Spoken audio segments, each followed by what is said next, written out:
Yes, kongeye kuguha ikaze nanone kandi hari amakuru arimo kuvugwa mu kipe y'igikundiro yambara ubururu n'umweru Rayon Sport. Byinshi bikomeje kuvugwa ku makuru y'imikino ubu agezweho ndetse arimo gucicikana ku mbuga nkoranyambaga.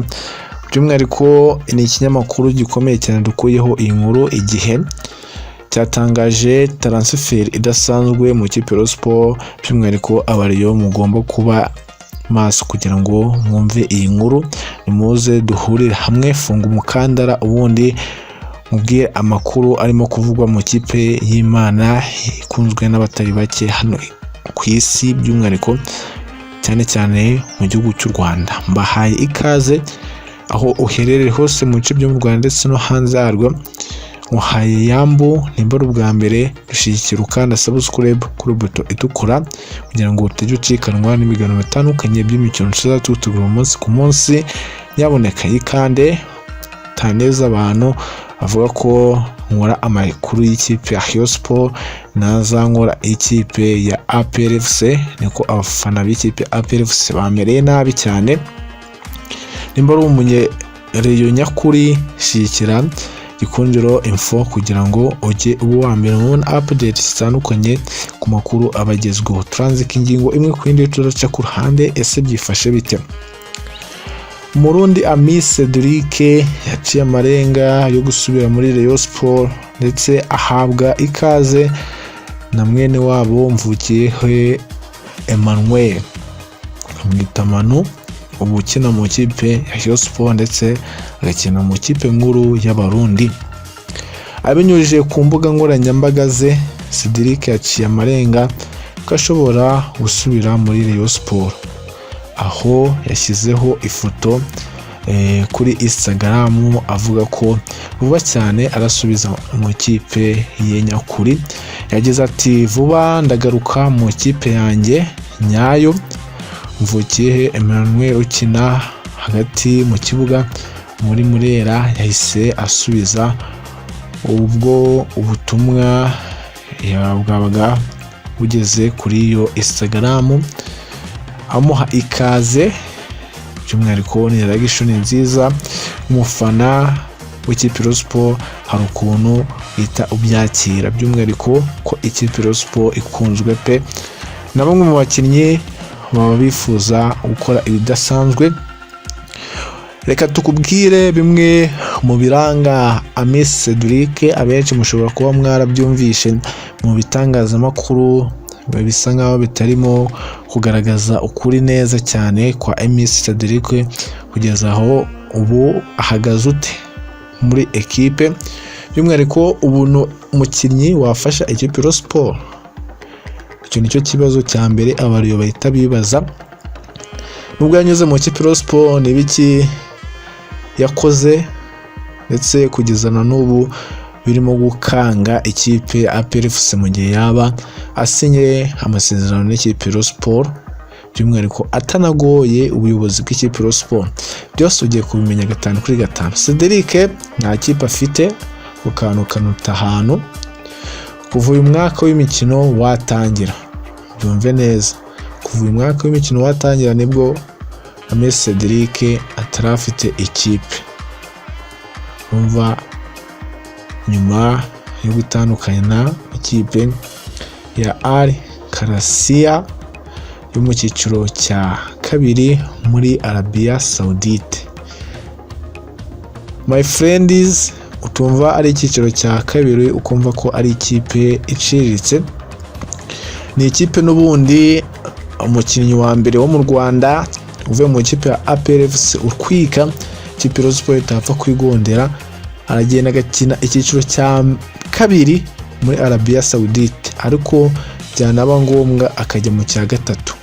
Ami Cedric yatwaranye na Rayon Sport igikombe cya shampiyona muri 2013 ndetse n'umwe mu bakinnyi bafite igikundiro n'abafana ba Murera.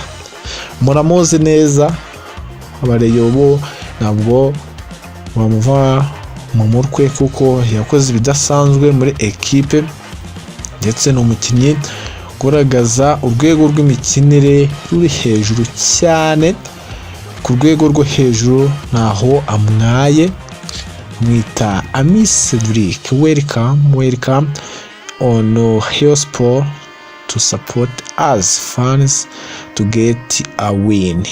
Kubera ko ikipe Rayon Sport bisigaye binagoranye kuba yatsinda, uyu musore arakomeye cyane yafasha ikipe Rayon Sport gukomeza ihatanada, agakomeza kuyifasha ndetse byaba na ngombwa igikombe cya shampiyona ikipe Rayon Sport ikacyegukana. Shaka ngo mushireho comment, ese mubyakiriye mute kuba Ami Cedric ari businye mu ikipe ya Rayon Sport? Mubyakiriye mute? Ese reaction izaba ari nziza? Nicyo nshaka kureba ku Rayon by'umwihariko nyakuri, urumva ko mutajya mwiburira, ndabemera cyane. Gusa nanone ku rundi ruhande Rayon Sport harimo kuvugwamo amakuru menshi atandukanye.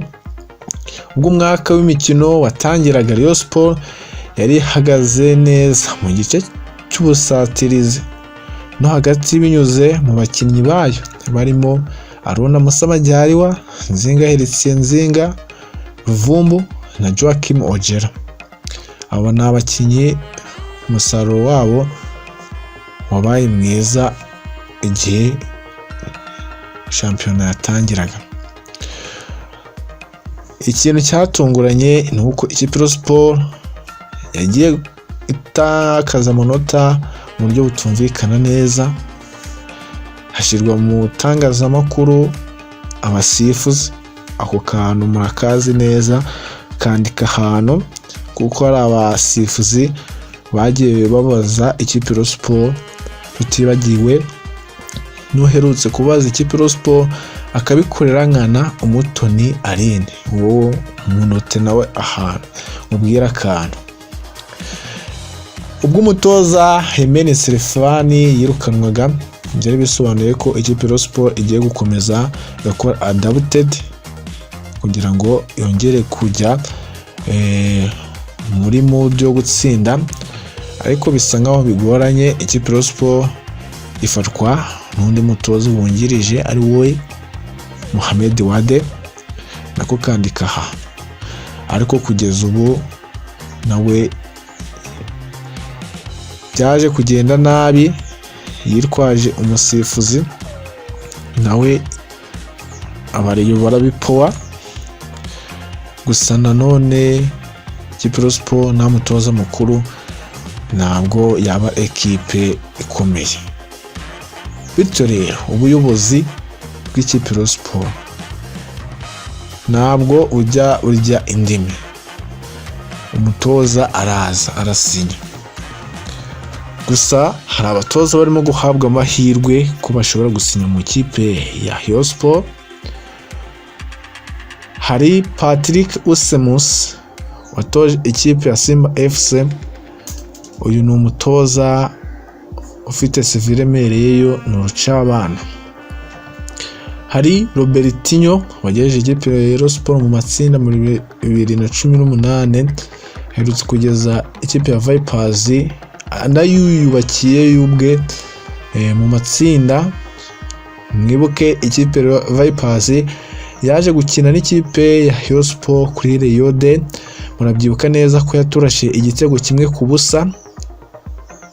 Mubyibuke ko ari umukino wanababaje abakunzi b'iyi ekipe ku munsi w'igikundiro utuma ubiha, ariko ni umunsi wari umeze neza n'ubundi kuri iriya minsi ntabwo zigera iva mu mitwe y'Abareyo. Nibwo nanjye nageze kuri imihanda, nibwo nashyizeho video ya mbere ikipe Rayon Sport kuri Rayon Day iri mu kibuga yahuye n'ikipe ya Vipers. Hegeje mu matsinda, hari amakuru avuga ko ashobora kugaruka mu ikipe Rayon Sport. Ubyakiriye ute? Shiraho reaction kuri comment kugira ngo menye uko byifashe. Hari n'abandi batoza barimo kuvugwa, umutoza guturuka mu gihugu cya Uganda ushobora no kuzana na bamwe mu bakinnyi bagera muri batatu by'umwihariko ni byinshi bikomeje kuvugwa ku makuru y'imikino abagezweho umunsi ku munsi.